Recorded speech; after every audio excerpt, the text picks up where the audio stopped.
Olá, eu sou João J. Ataíde, são 19 de fevereiro de 2025 e eu vou ler e comentar criticamente, né, um artigo que é excelente, o que não impede que tenha um outro ponto que eu tenho que ter um olhar crítico, né, um artigo excelente que uma pessoa que me acompanha no Substack, chamado Lucas, me mandou esse artigo, né, e eu aconselho o pessoal a ler. Vou ler aqui e comentar. O artigo é de Josh Stillman, saiu no Brownstone Institute, tem versão em português, é americano, tem versão em português, eu não sei detalhes do Brownstone Institute, parece interessante, mas não vou pôr a mão no fogo por isso. Justamente o que a gente vai falar, o artigo fala, é sobre a segunda matriz, quebre o despertar controlado. O artigo é de 14 de fevereiro de 2025, super recente. Além do primeiro véu, começando o artigo. Em Lendo Entre as Mentiras, exploramos como reconhecer padrões de engano institucional. As narrativas cuidadosamente elaboradas que mantêm a humanidade presa em uma matriz de percepções. Theodore Dalrymple identificou como esta primeira matriz, tem um link lá, como esta primeira matriz de controle opera em regimes totalitários. No meu estudo, abre aspas, no meu estudo das sociedades comunistas, cheguei à conclusão de que o propósito da propaganda comunista não era persuadir ou convencer, não informar, né, desinformar, né, mas humilhar. Oh, que interessante. E, portanto, quanto menos correspondência à realidade, melhor. Quando as pessoas são forçadas a permanecer em silêncio, quando lhes são contadas as mentiras mais óbvias, ou pior ainda, quando são forçadas a repetir as mentiras elas mesmas, elas perdem de uma vez por todas seu senso de probidade. Assentir com mentiras óbvias é, de alguma forma, tornar-se maligno. A posição de alguém para resistir a qualquer coisa é assim corroída e até destruída. Uma sociedade de mentirosos emasculados é fácil de controlar. Fecha aspas. Né? É aquilo que eu andei dizendo um tempo atrás, trabalhando, de que o sistema tende a fazer de você um cúmplice. Né? Ficou muito nítido isso no covidismo, né? Fazer um cúmplice, não só o pessoal de saúde, mas quase todo mundo, né? Ser cúmplice daquilo. Né? Mas esse sistema de tornar as pessoas cúmplices já vinha de antes. Só que ficou explícito no covidismo, tá? Outra coisa, esse artigo foi enviado pelo Lucas, ao qual eu agradeço, como já disse, num comentário sobre um artigo meu sobre o Corey Goode expondo, né, as falcatruas do Corey Goode, né, que é um cara do New Age, ufologia, né, com David Wilcock, que é um cara também do New Age, né, e ufologia, que estão aí no Gaia, TV Gaia, e tá aí, os caras estão sempre nas pontas aí do que tem nessa área aí nos Estados Unidos, e também tem o pessoal deles no Brasil, que vai repetindo ou que vai trazendo isso para o Brasil. Então, eu expus aquela camada, quer dizer, os caras contam algumas coisas interessantes, né, mas depois eles levam nos levam, né, a becos de narrativas, a guetos narrativos, né, você fica, de certa forma, com sua energia mental controlada ali, né, sob controle, né? E então, quer dizer, a gente pode até ver esses caras e outros na última época e depois passa para frente, né? Vira a página, né? Da mesma forma que tem o jardim da infância, o primário, depois passa para o ginásio, para o científico, né? O segundo grau, universidade e assim por diante, né? Doutorado, depois você vai passando a página. Então, esse artigo que, né, o Lucas me enviou é sobre isso e ele é bem bom. Então eu vou continuar agora. Esse princípio de participação forçada não desapareceu, que estava dizendo o comunismo, né? Ele evoluiu. O sistema de hoje não exige apenas silêncio, mas cumplicidade ativa em suas narrativas, armando a sua própria resistência como meio de influência. Observar vozes confiáveis expõe a corrupção real. Não. Observar vozes confiáveis exporem a corrupção real apenas para redirecionar para soluções gerenciadas. Revela um padrão ainda mais profundo. O sistema não cria apenas propaganda, ele cria caminhos contidos para aqueles que enxergam através da propaganda. Libertar-se da programação convencional é apenas o primeiro passo.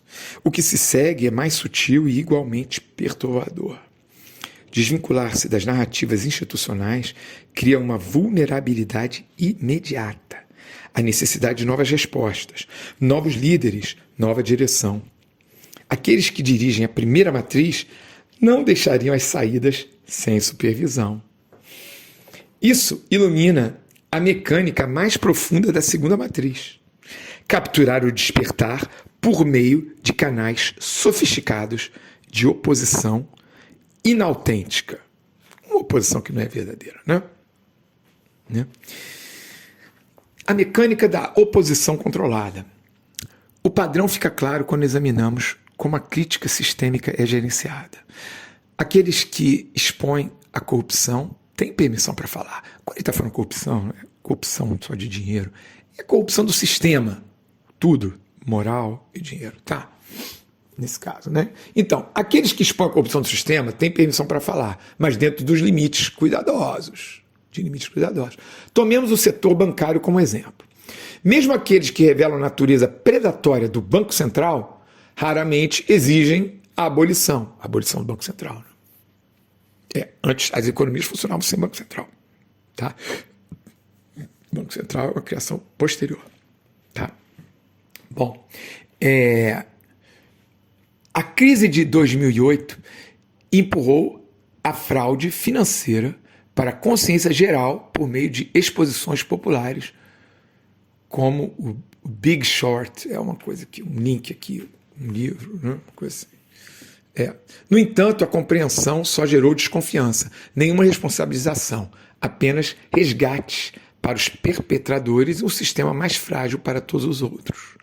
Como qualquer jogo de confiança sofisticado, ele funciona em etapas. Primeiro, ganhe confiança por meio de revelações reais. Depois, construa dependência por meio de conhecimento exclusivo de insiders, entre aspas.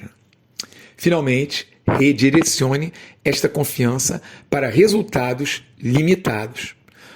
Observe como as plataformas de mídia alternativas seguem este padrão. Exponha a corrupção genuína. Construa seguidores devotados.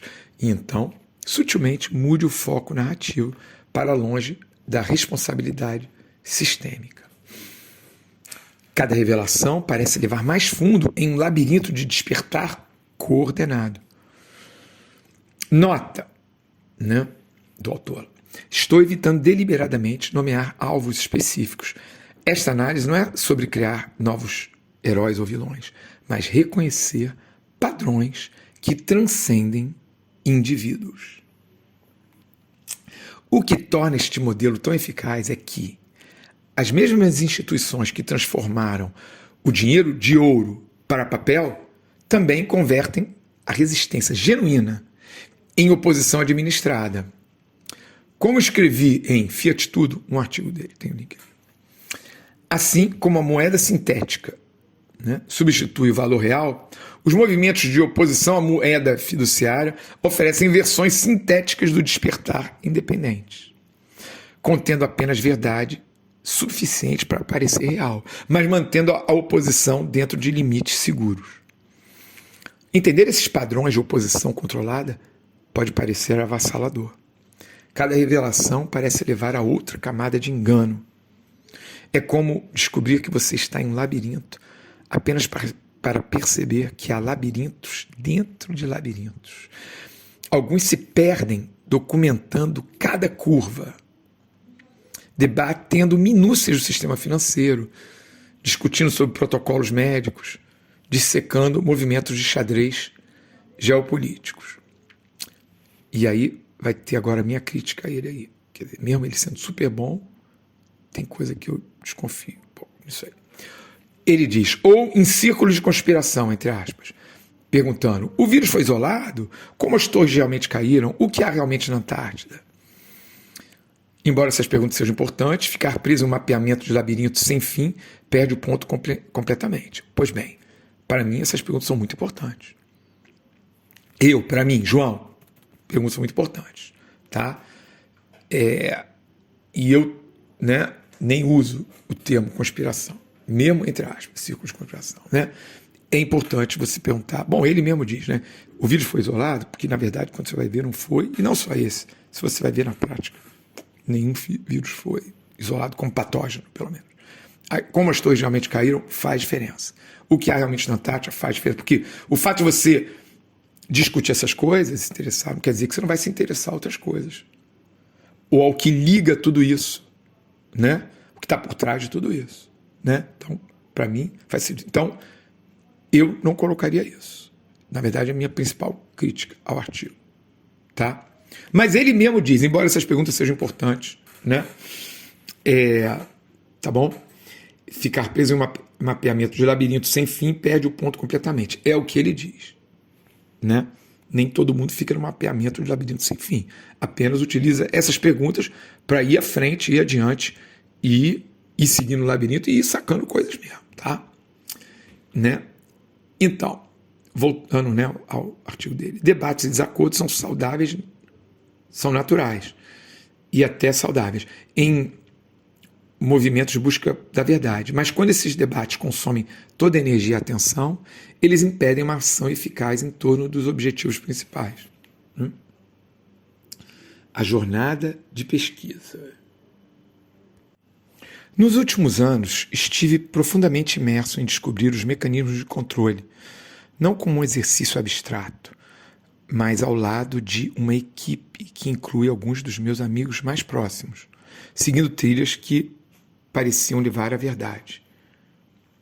Bom, aí eu, João, eu digo, na verdade eu também tenho feito isso. Realmente, tenho amigos assim, virtuais, ou que eu conheço pessoalmente, de certa forma, colaborando também, fazendo mais ou menos isso aí, né?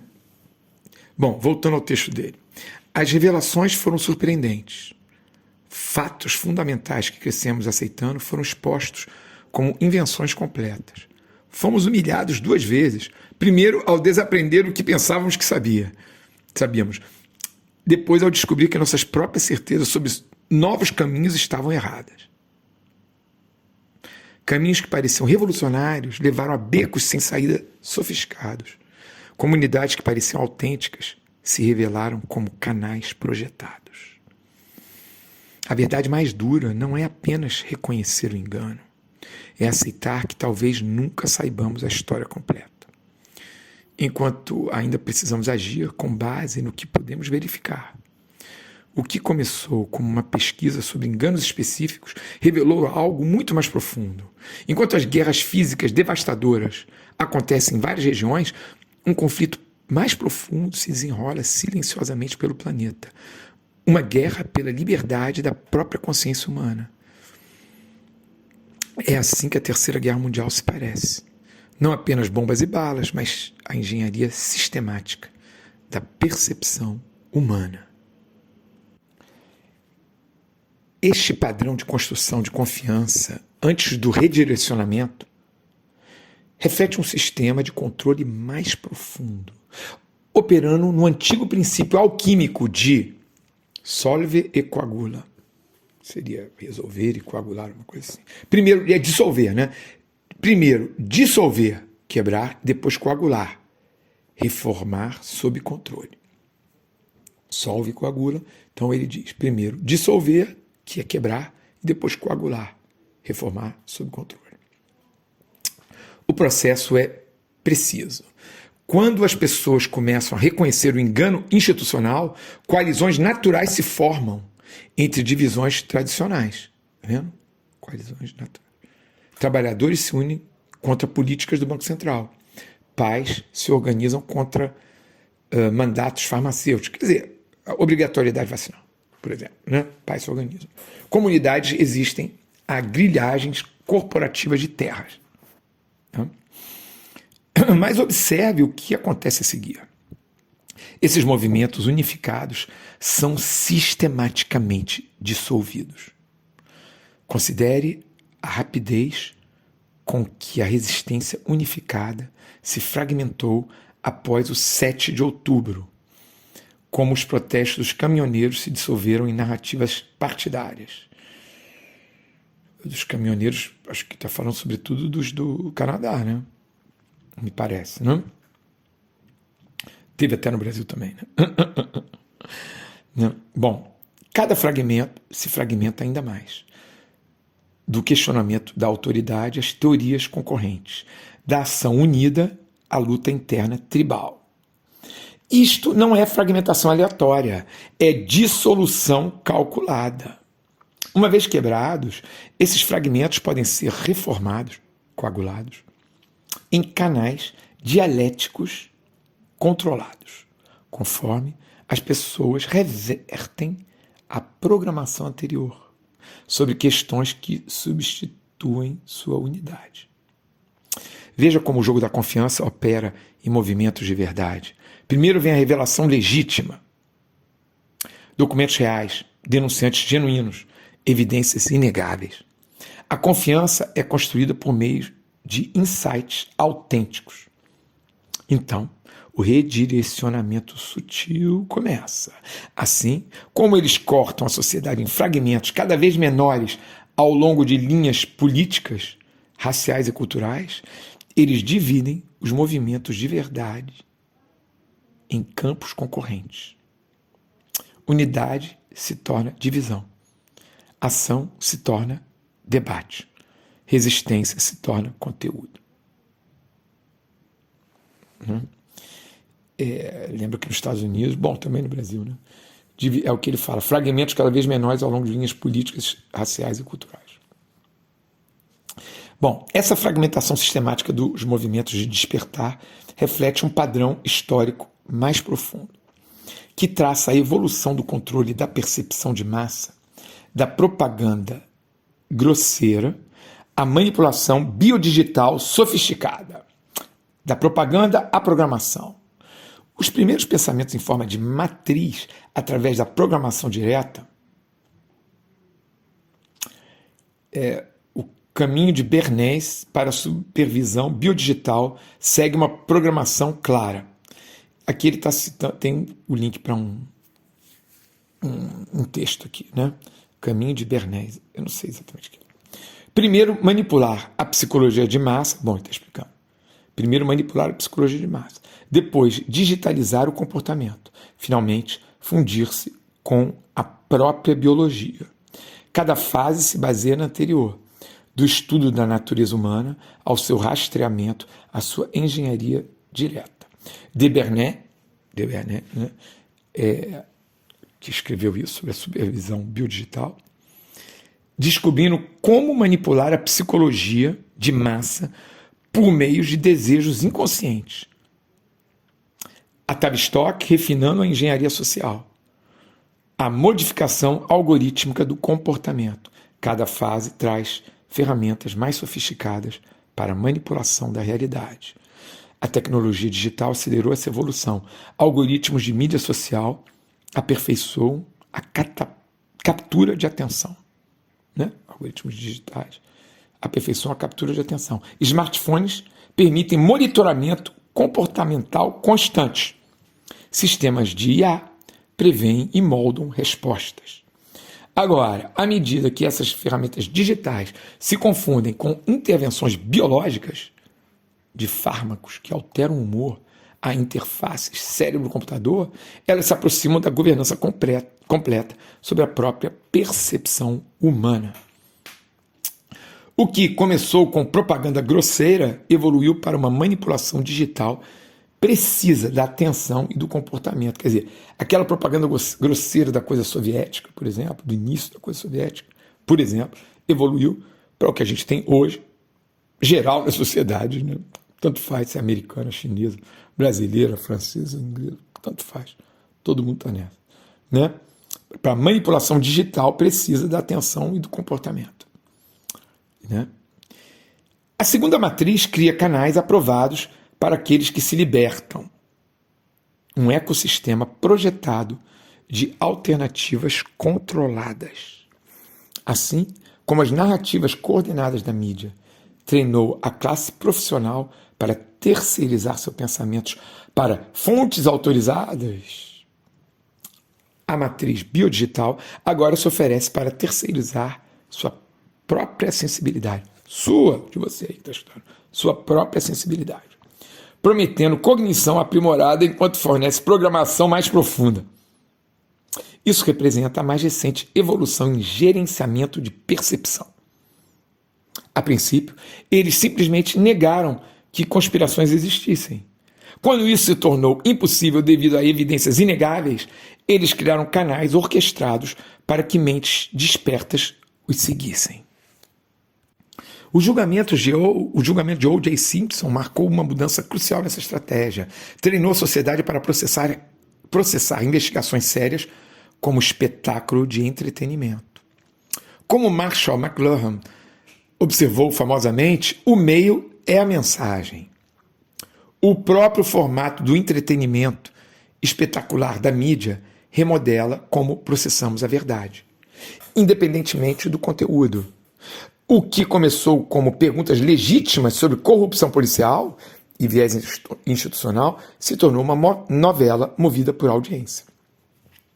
O mesmo padrão continua hoje. Os crimes de Jeffrey Epstein viraram entretenimento na Netflix, enquanto seus clientes permanecem livres. E o alegado tiroteio em Manjon, gera diversas produções de streaming, poucos dias após o evento, mesmo antes da conclusão da investigação.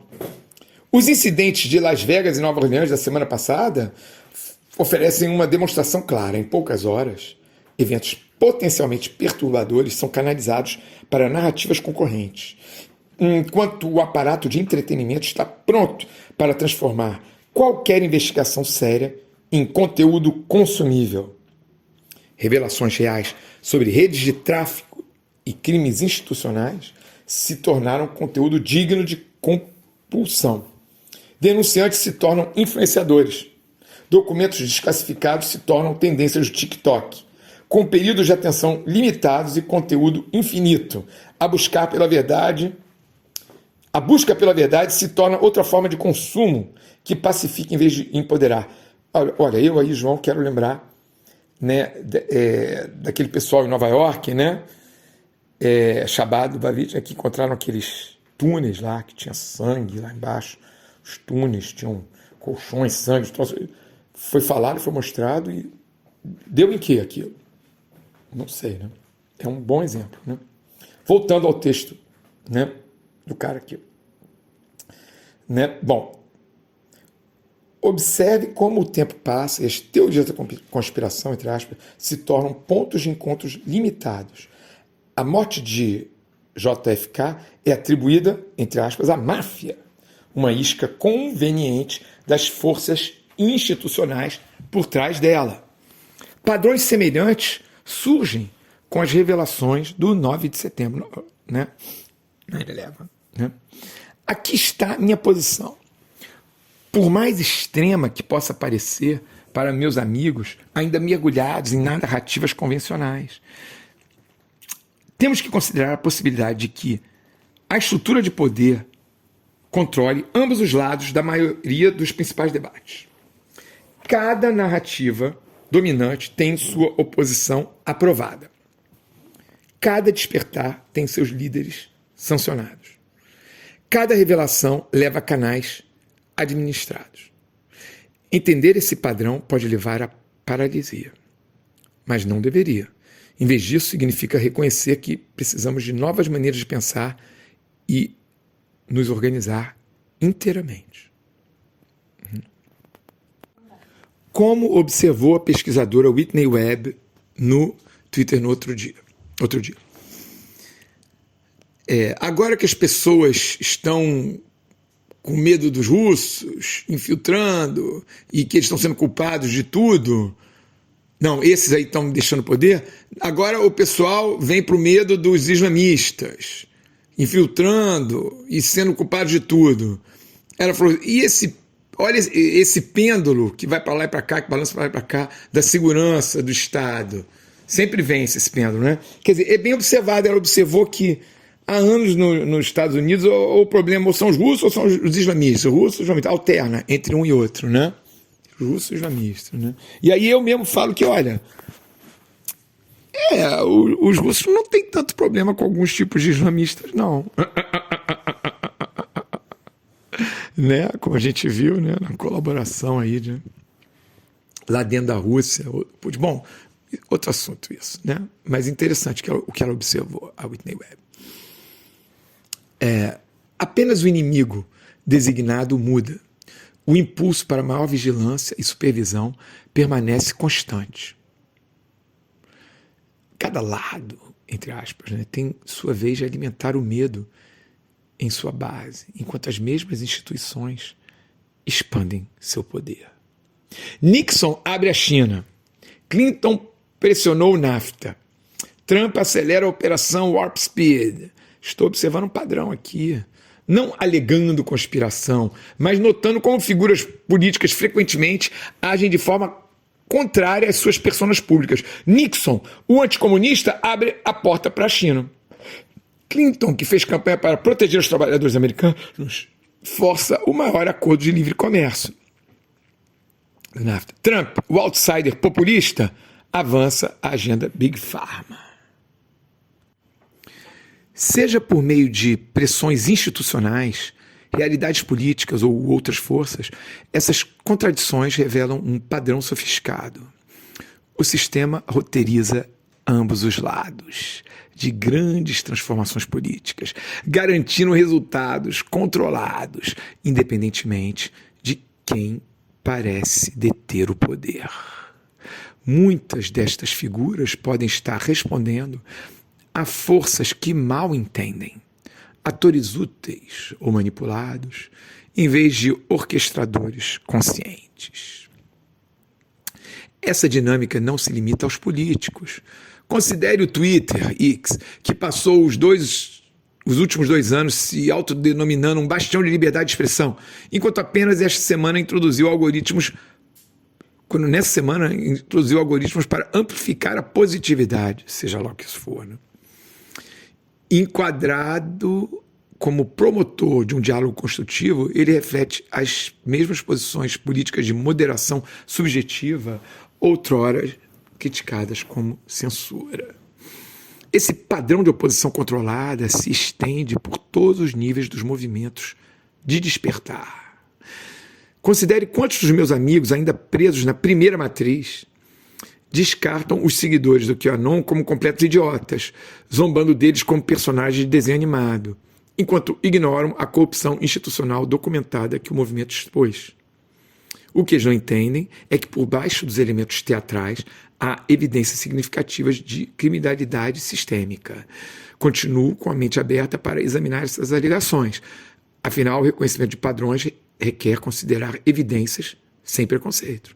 Mas a mensagem central do movimento de Trust the Plan, confie no plano, revela como o despertar é redirecionado. Ele transforma a resistência ativa em espectador passivo, esperando que os chapéus brancos, né, white hats, ocultos os salvem em vez de tomar medidas significativas. Ou seja, eu mesmo me interessei, o negócio de QAnon, eu, João, e segui algumas pessoas que falavam sobre isso. Na França foi muito forte, né? Muito forte na França, né? Na resistência francesa anti-vax, antes do confinamento, né? Mas depois fui sacando que os caras ali estavam também redirecionando, né? O que não quer dizer que alguma coisa aprendi ali, né? Alguma coisa tinha de interessante ali em algum momento, né?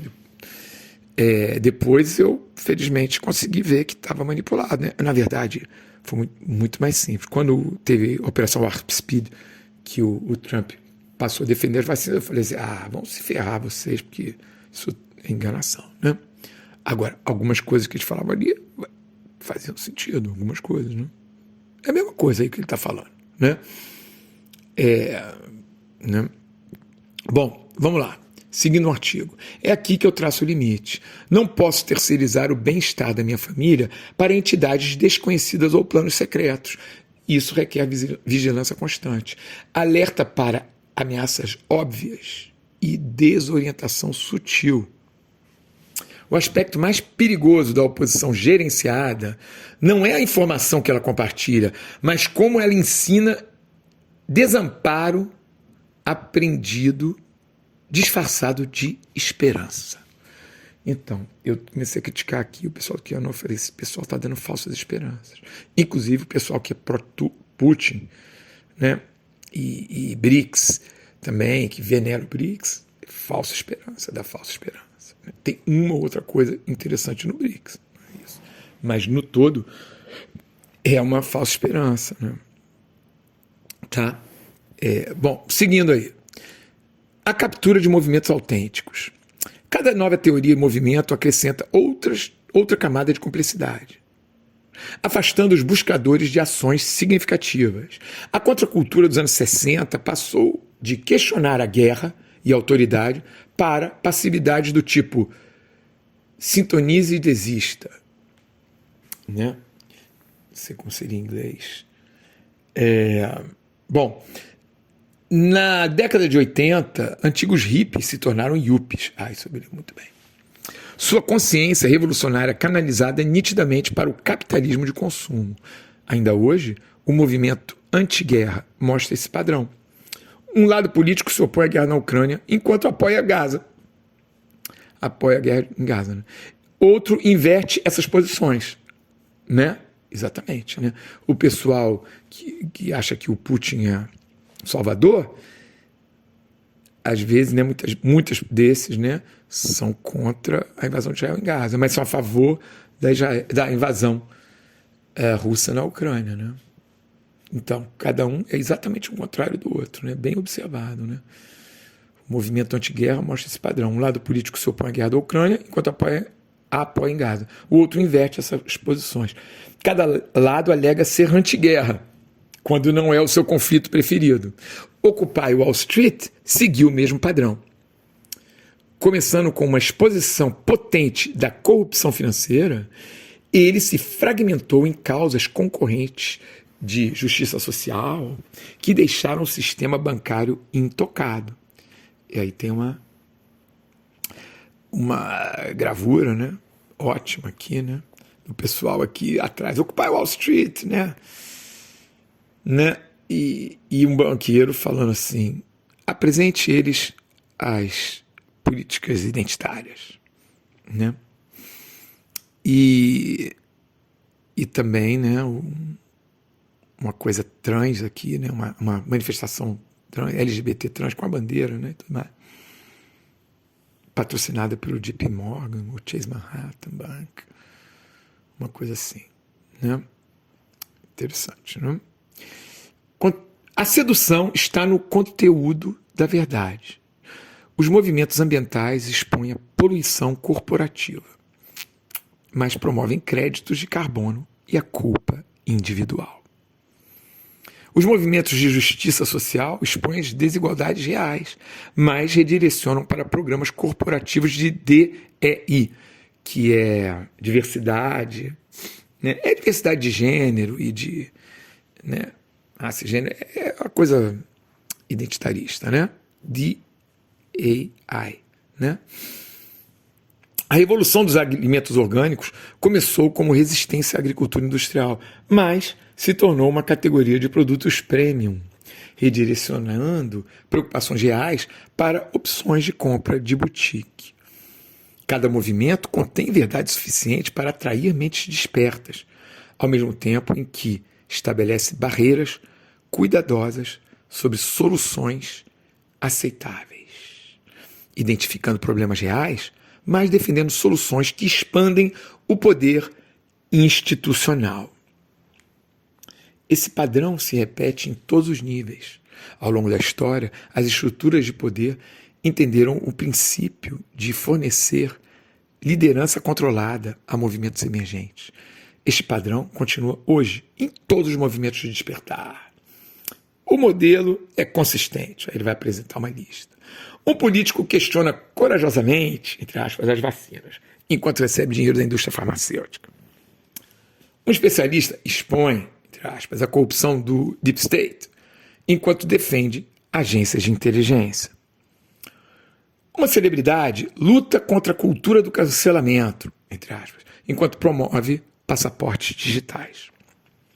Um guru financeiro alerta, entre aspas, sobre o colapso bancário ao vender CBDCs. As moedas digitais do Banco Central. Né? É o que mais tem isso aí, né? Bom, esses padrões de redirecionamento se reproduzem vividamente hoje. O movimento pela liberdade médica demonstra essa dinâmica. Preocupações válidas sobre lesões por vacinas correm o risco de serem redirecionadas para teorias concorrentes e debates circulares, enquanto a responsabilização permanece ilusória. Né? Na verdade, a gente está vendo um tempão, um monte de processo contra os caras, mas a gente não vê o pessoal preso, não é? Bom, a recente controvérsia da MAHA, Make America Health Again, né, mostra como até mesmo preocupações válidas como a soberania alimentar podem potencialmente redirecionar o foco desta crise urgente de lesões causadas por vacinas e responsabilização. Quer dizer, tem as lesões causadas por vacinas, está tudo evidente, e tem o problema da alimentação, né, de todo mundo, do americano especificamente, né, que é péssima, né? Mas aí parecia que atacar mais a coisa da vacina acabou falando a coisa da alimentação, né? É assim, né? Eles vão fazendo, né? E até hoje, por enquanto, ninguém foi responsabilizado pelas lesões causadas pelas vacinas, né? Mesmo se um ou outro vai ser responsabilizado, a gente não sabe se vai ser a massa das pessoas, mas por enquanto, ninguém foi responsabilizado assim. Nos Estados Unidos, que eu me lembro, não. Nem no Brasil. Bom, o mundo criptográfico ilustra esse padrão. Críticas válidas ao Banco Central se transformam em guerra tribal entre comunidades de tokens. Cada uma reivindica a verdade exclusiva, enquanto potencialmente estende o alcance do sistema. Até mesmo debates razoáveis sobre soluções monetárias se tornam devoção religiosa a moedas concorrentes. Enquanto isso, a promessa original do Bitcoin, a primeira criptomoeda em sua visão de autonomia financeira, corre o risco de ser cooptada à medida que a tecnologia blockchain é reaproveitada para moedas digitais do Banco Central. Identidades digitais e conformidade automatizada. As mesmas ferramentas que deveriam nos libertar da vigilância bancária estão sendo reaproveitadas para aperfeiçoá-la. Mas a fusão do controle financeiro com a identidade digital cria algo muito mais insidioso. Um sistema que pode impor conformidade social por meio de acesso a recursos básicos. Monitorar pensamentos por meio de padrões de transação. E, finalmente, fundir-se com nossa própria existência biológica. Esta arquitetura não é apenas sobre controlar dinheiro, é sobre programar mentes. A convergência biodigital, engenharia da realidade humana. A fusão do controle digital e biológico não está apenas mudando a forma como interagimos, está redesenhando a percepção humana em si. À medida que as conexões sociais se movem cada vez mais online, a consciência humana autêntica está sendo sistematicamente substituída por experiências projetadas. Além do sequestro de atenção e da manipulação emocional, o custo mais profundo nos atinge onde mais dói, em nossas conexões humanas. Todos os dias, vemos pessoas juntas fisicamente, mas separadas por telas, perdendo momentos de conexão genuína, enquanto percorremos realidades fabricadas. Essa construção artificial está definida para se aprofundar ainda mais. A Meta anunciou planos para preencher feeds do Facebook com conteúdo gerado por IA e interações de bots até 2025, levantando questões sobre a conexão humana autêntica nessas plataformas. A Big Pharma trouxe a capacidade de alterar quimicamente a cognição. A Big Tech aperfeiçoou a capacidade de direcionar digitalmente a atenção e moldar o comportamento. A fusão deles não é sobre participação de mercado, é sobre domínio completo do espectro sobre a cognição humana em si. Domínio completo do espectro. É full spectrum domínio. A mesma coisa que é fazer num país, né? né? Full spectrum dominância, acho que é mais ou menos isso, né? Sobre a cognição humana em si. As mesmas empresas que empurraram pílulas para anestesiar uma geração, agora fazem parcerias com as plataformas que nos viciam em estimulação digital. As corporações que lucraram com medicamentos para TDAH colaboram com gigantes da mídia social, que deliberadamente projetam déficit de atenção. As entidades que comercializam antidepressivos unem forças com criadores de algoritmos que manipulam cientificamente as respostas emocionais. Como Whitney Webb observou sobre a narrativa inimiga em mudança, né, de russos para islamistas, né, essa alternância, a ameaça designada muda enquanto a expansão da vigilância permanece constante. A agenda da identidade digital segue esse padrão. Enquanto o Fórum Econômico Mundial a apresenta como uma ajuda humanitária para a inclusão financeira, ela constrói arquitetura para monitoramento e supervisão comportamental abrangentes. Cada crise, seja de saúde, segurança ou financeira, adiciona novos requisitos que unem identidade, serviços bancários, registros de saúde e rastreamento social em um único sistema unificado. O que começa como participação voluntária, inevitavelmente se torna obrigatório à medida que a vigilância digital se estende para o monitoramento e modelagem do próprio comportamento humano. O campo de preparação perfeito para a moeda digital do Banco Central. Esta arquitetura de vigilância representa a fusão de dois pilares fundamentais. O que começou com alterações químicas de humor e pensamento, depois evoluiu para uma manipulação digital de atenção e comportamento, agora está se fundindo em uma única arquitetura para gerenciamento experiencial humano. Veja como os aplicativos de saúde mental coletam dados comportamentais enquanto promovem medicamentos. A pontuação de crédito social se funde com o rastreamento de saúde. As mesmas empresas que desenvolvem sistemas de identidade digital fazem parcerias com gigantes farmacêuticas. Eu diria até mais, né? João. Elas pertencem aos mesmos grupos, né? BlackRock, State Street, esses aí da vida, né? Pertencem aos mesmos grupos. Tem os mesmos shareholders, os mesmos donos, né? Bom, ele continua. Isso não é especulação futura. Está acontecendo agora. Enquanto debatemos a ética da IA, eles estão silenciosamente construindo a infraestrutura para fundir a cognição humana com sistemas digitais. A promessa transhumanista de consciência aprimorada por meio da tecnologia mascara uma realidade mais sombria. Cada interação diminui a percepção humana natural, substituindo a consciência genuína por uma simulação projetada. Essa colonização tecnológica do cérebro humano busca cortar nossa conexão com a consciência natural e a soberania espiritual. Numa das suas últimas palestras, Aldous Huxley, o renomado autor de Admirável Mundo Novo, ofereceu uma previsão assustadora sobre o futuro do controle social.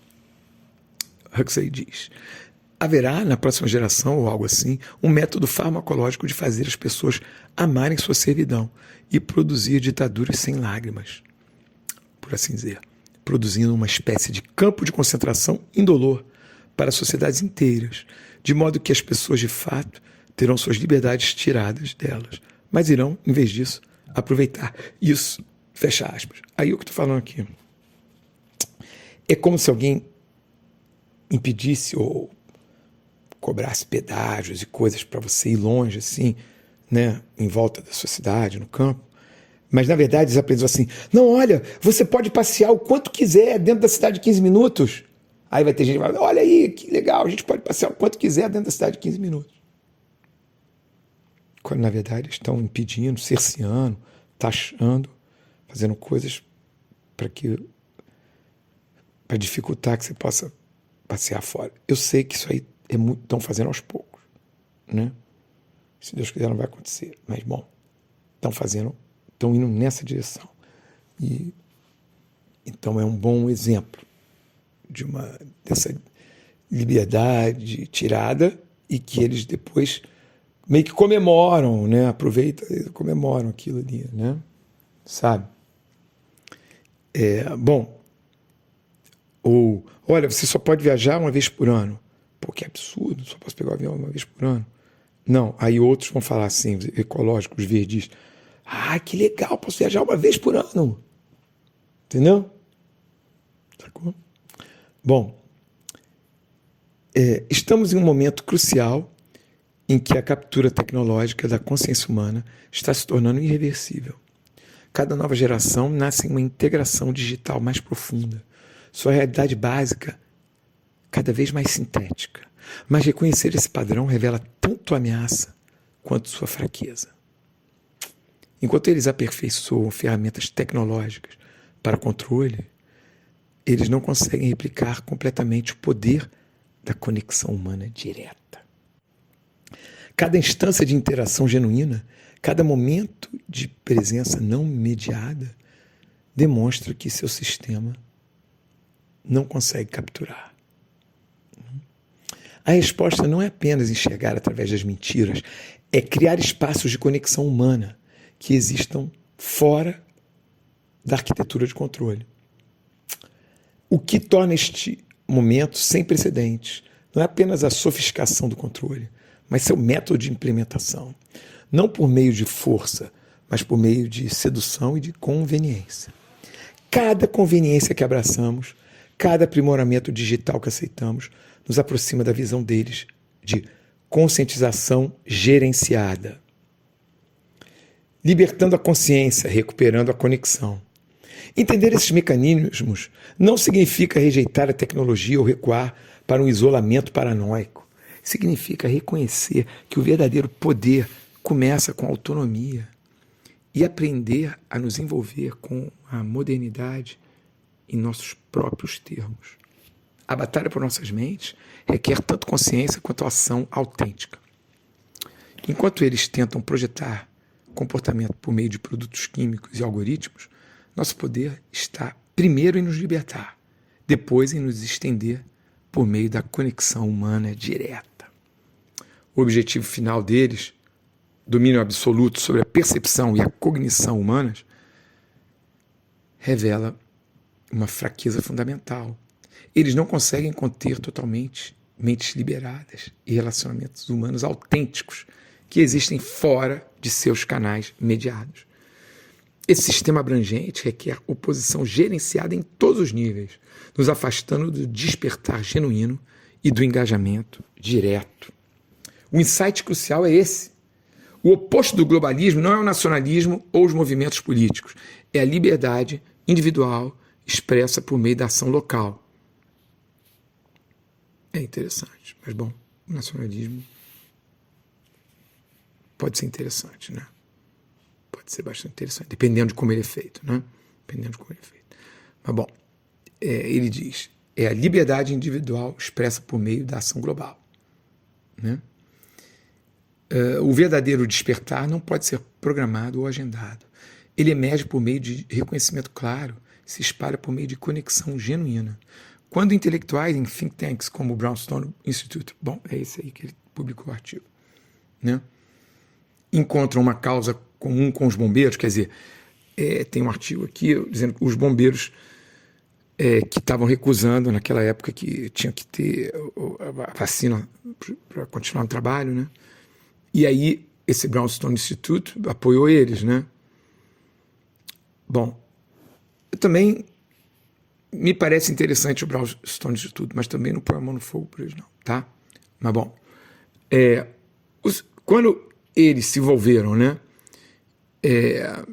esses intelectuais, com a causa comum com os bombeiros, o sistema reconheceu um precedente perigoso. A unidade entre divisões sociais tradicionais, entre intelectuais, profissionais e trabalhadores, né, demonstra como pessoas verdadeiramente livres podem transpor divisões fabricadas. Enquanto as redes digitais podem facilitar a organização, o verdadeiro poder se manifesta na comunidade física. Aí eu tenho um comentário interessante para fazer. Olha, quando teve os coletes amarelos aqui na França, que, bom, tinha gente de todas as tendências políticas que falou assim, pouco importa qual é o lado político que você coloca, a gente quer ações do governo, ações das instituições, ações. Estamos reivindicando coisas aqui, exigindo. Pois bem, você sabe que os intelectuais franceses, pesquisadores, a maioria, eu sei que é incrível, hein? Porque a maioria se diz revolucionário, a maioria se diz marxista, né? Não é todo mundo, mas 2/3 se diz, né? Marxista, né? Em vários níveis, né? Gente, a maioria ficou contra os coletes amarelos, ridicularizava os coletes amarelos. Eu sei, porque conheci um colega que é professor em Paris, pesquisador em Paris, e ele diz que a maioria dos colegas dele ridicularizavam o fato dele ser colete amarelo. E que a Associação dos Coletes Amarelos Pesquisadores só tinha 40 pessoas, 40 e pouco. Né? Por quê? Porque ele disse que ali tinha uma subdivisão de classes. Ele era descendente de trabalhadores, braçados, operários, coisa assim, né? De classes mais baixas. E ele viu que todos os intelectuais, dali pesquisadores, com concurso, que eram de classes... Todos os que aprovavam os coletes amarelos eram oriundos dessas classes mais baixas. Não quer dizer que todos da classe baixa aprovavam os coletes amarelos. Mas todos os que aprovavam os coletes amarelos eram oriundos da classe baixa, classes trabalhadoras. Enquanto os outros que ridicularizavam os coletes amarelos, a grande maioria, tudo já era filho de intelectual, de burguês, entendeu? Tudo assim, que é a maioria. Né? Então, olha que interessante. Tem muito a ver com o que o cara está falando no artigo. Não é? Quer dizer, incomoda o sistema quando tem uma união de trabalhadores e intelectuais, por exemplo. Não é? Verdadeira união, não é falsa união, como tem no PT. Não é isso. Verdadeiras uniões. Né? Incomoda o sistema. Aí o sistema dá um jeito de ridicularizar, de jogar para escanteio, proibir. Né? Bom, falando por experiência própria, essas redes digitais foram inestimáveis na minha jornada.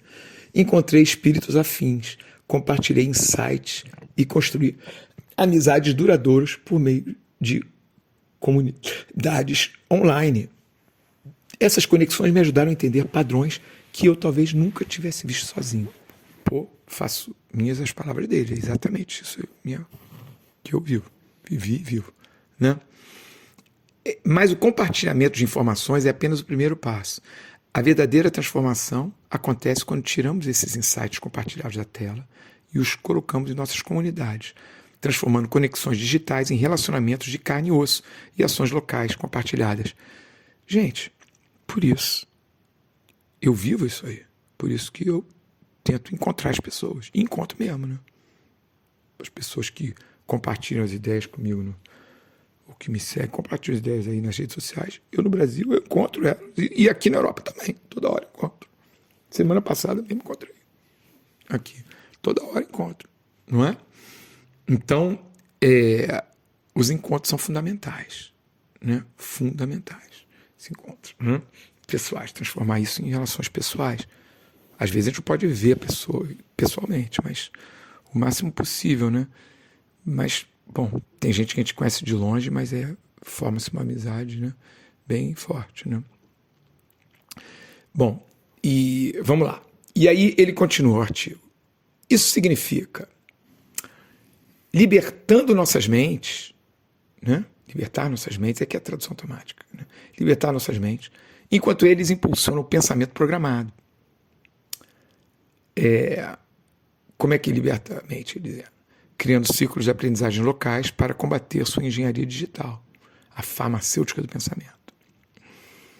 Aí ele continua.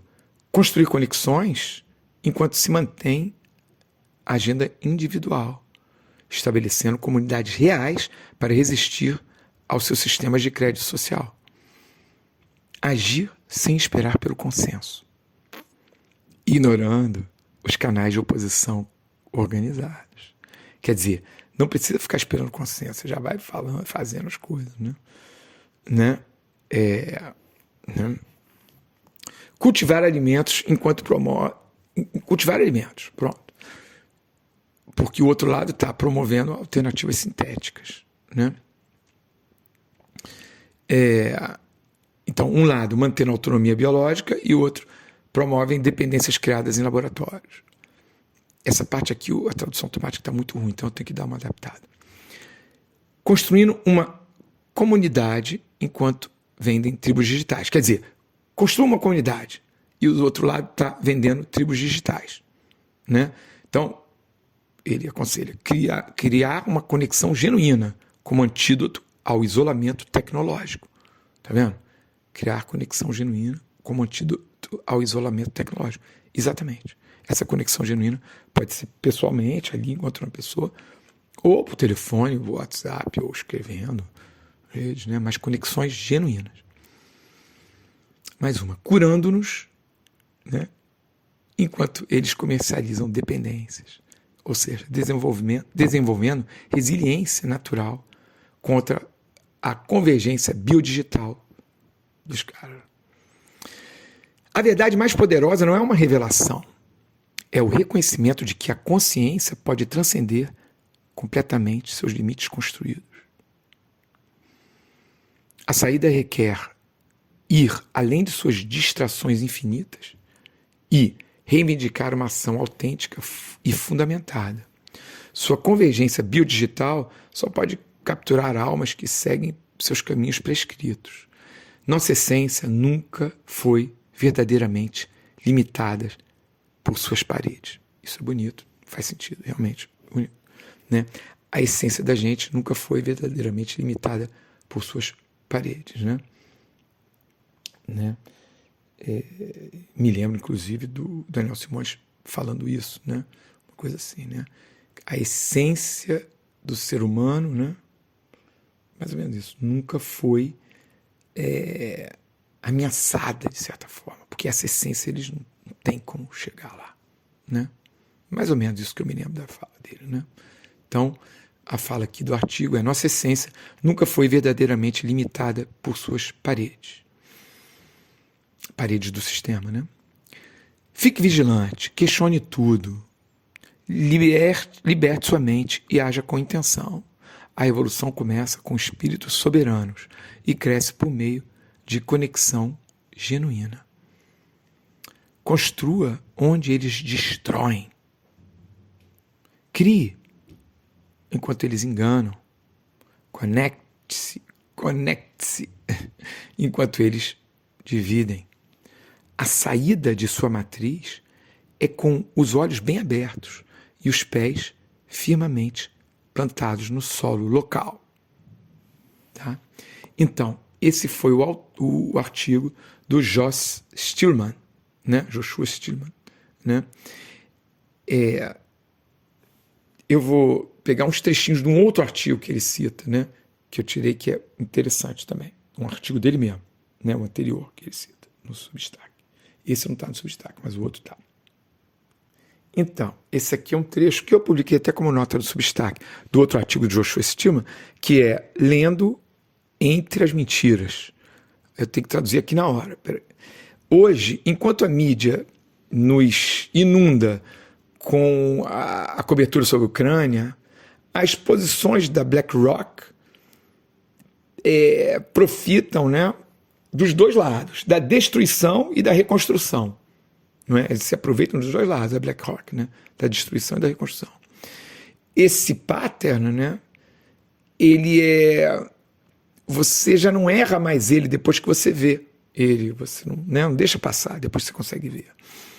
Crises manufaturadas, dirigindo para soluções pré-planejadas, soluções entre aspas, que sempre expandem o controle institucional. Outro trecho desse artigo dele, Reading Between the Lies. Tudo, da educação à medicina, até foi capturado pelo sistema designado para moldar não só nossas escolhas, mas a percepção da realidade, a nossa percepção da realidade. Então, não é só as escolhas, é a percepção da realidade que eles buscam controlar, né? Em todas as áreas, né? Tudo foi capturado por sistemas que foram desenhados para dar forma para isso, para fazer alterar a sua percepção da realidade, né? Outro trecho dele aqui, do meu artigo. O que ele está falando aqui é a empatia das pessoas vira uma arma usada contra elas. Está questionando os confinamentos? Então você está matando a vovó. Está questionando a transição de sexo, cirurgia de transição de sexo para menores? Você está causando suicídios.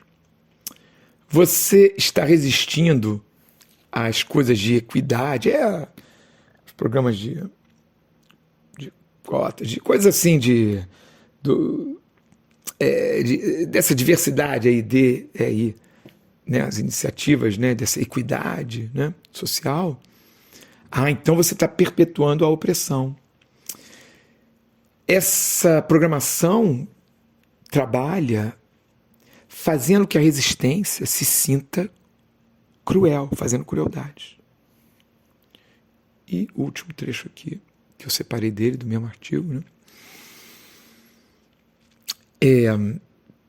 O que a gente está vendo em real time é que a maioria das mentes humanas pode ser capturada e redirecionada através de operações psicológicas sofisticadas. Esse é o coração do desafio de hoje em dia, dos nossos tempos.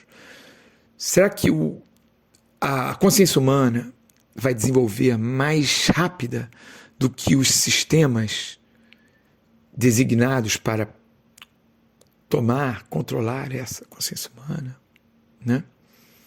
Porque ele tinha falado antes que, ao mesmo tempo, tem cada vez mais gente despertando, né? Mas, ao mesmo tempo, os caras estão avançando também nas agendas, né? Então, será que a consciência humana vai desenvolver mais rápido do que os sistemas que estão querendo controlá-las? Será que o reconhecimento de patterns, né, que é o que a gente está fazendo, né? Nós nos treinamos, né, lendo esse artigo, conversando aqui, para reconhecer patterns e ter consciência, espalhar a consciência, vai mais rápido do que o consenso manufaturado deles? Será que vai ter gente suficiente para ler entre as mentiras antes que a programação se torne completa? Pois é, são questões sérias, né? Tá bom aí.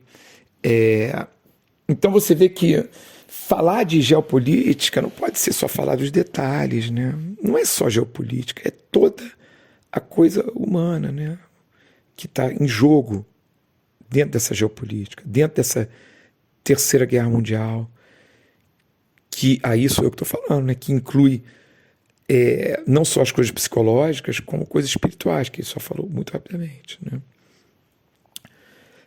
Mas inclui essas coisas espirituais e os grupos, né, de poder e os grupos de interesse. Isso é muito importante, os grupos de interesse. Porque às vezes a gente nem entende qual é o interesse deles, mas tem muito. Os grupos de interesse e poder que vão nos manipulando, né? E que vão preparando, né? Você tem uma primeira matrix, você desperta, mas eles têm uma segunda matrix, né? Às vezes uma terceira, talvez, né? Eu diria que às vezes é difícil, né? Chega a ficar cansativo, mas a gente não tem opção, senão seguir desvendando, né? Por isso que a gente vai se comunicando, né? Compartilhando. Por isso também que não somos muitos, né? Porque quantas pessoas querem passar para a primeira matrix, segunda matrix, né? E em direção de uma terceira camada de coisas, né, mais profundas? Poucas, né? de certa forma, não é tão ruim, porque aí chama menos atenção da censura, né? E dos trolls e tudo mais, né? Você vê, por exemplo, na Rússia, o Putin falou para identificar quem são os blogueiros de mais de 10 mil pessoas. Então, bom, os que têm menos de 10 mil conseguem ficar mais... Menos de 10 mil conseguem ter um pouco mais de paz para poder falar as coisas, né? É um exemplo só, né? Agora, é normal que tão poucas pessoas queiram se aprofundar na consciência. Felizmente, a gente tem uma pequena comunidade aqui, né, que vai... Se deixem os recados, aí escrevam as coisas, porque esse artigo mesmo foi sugestão de uma pessoa chamada Lucas, né, que se assina como Lucas, que me seguiu no Substack e enviou esse artigo. Fantástico artigo, agradeço a ele. Então, a gente vai fazendo essas conexões, né, que um vai ajudando o outro a pensar aqui, né. Eu falo as coisas, mas ao mesmo tempo com a participação, né, de vocês que escutam, mandam mensagem, perguntam coisas, sugerem coisas, né? E um grupo, né? O grupo vai se formando uma espécie de egrégora de questionamento, né? Que é bom, é positivo, é isso que ele fala, contatos, né? E sempre que der a gente vai se conhecendo, né? Melhor, ou virtualmente ou pessoalmente. Tá bom? Vamos pensar em tudo isso aí. Deixe seus comentários. E eu sei que não é fácil, mas quando a gente começa a despertar, só nos resta seguir mais nesse despertar, né? Desconfiar das narrativas e das contra-narrativas, como eu sempre digo, né? Que o sistema faz, né? E aquilo que eu falo, que tem a oposição controlada, né? E você tem uma oposição que eu chamo de oposição privilegiada. A oposição privilegiada não é que os caras são agentes pagos pelo sistema. São pessoas que acreditam ali naquelas coisas, estão genuinamente ali falando aquelas coisas, né? Mas, na verdade, só é permitido elas falar ou até reprimir elas só um pouquinho, só para chamar atenção, mas, na verdade, elas estão sendo expostas porque interessa o que elas falam, interessa o sistema. São true believers que revelam só uma parte, né? Então é importante a gente ter em mente isso, né? Não tem só a oposição 100% controlada, né? Tem os true believers úteis para o sistema, né? E que dizem várias coisas interessantes, mas outras coisas eles levam para os becos de narrativa, não é? E você tem o que eu chamo de oposição fundamental, que é uma oposição verdadeiramente genuína e que questiona as bases do sistema de mentiras, do sistema de manipulações.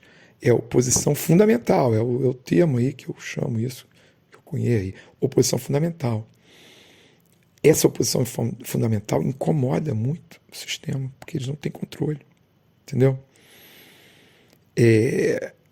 Oposição fundamental, quer dizer, questionar mesmo, e mesmo que você vá no dos outros, nos que são oposição controlada, ou nos outros que são oposição preferida, né? Oposição permitida, porque é preferida, né?